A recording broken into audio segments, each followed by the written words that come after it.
All It's right. the last day shooting, man. This is the very last day. It's been about a 4-month process, and it's been a blast. And I'll tell you something, working on Loved Ones has been an experience that I personally will never forget. Made a lot of really good relationships.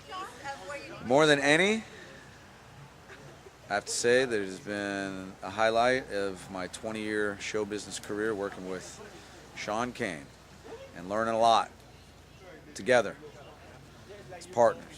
And we will be making more films, so just watch your ass. And Mike, tell me a little bit about your character Gardner. Garner's a troubled artist who is at a low point in his life and doesn't quite know what he's going to do, and gets mistakenly made into a vampire. And they made the wrong guy, because he's an intelligent guy with a lot of ambition who just hasn't really found his way in life.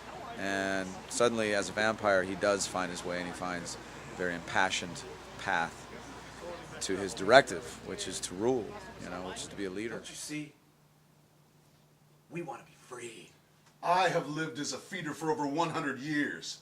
My family is long since gone.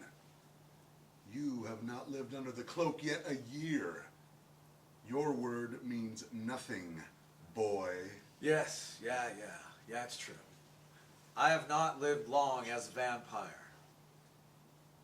but I know what I want. That hasn't changed from the time I was a boy.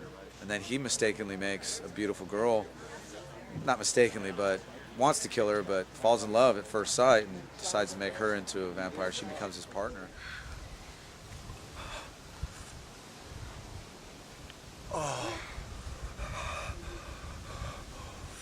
And together, they're invincible. So, but they're at odds against an old vampire named Serbia, who has been around since about the beginning of man.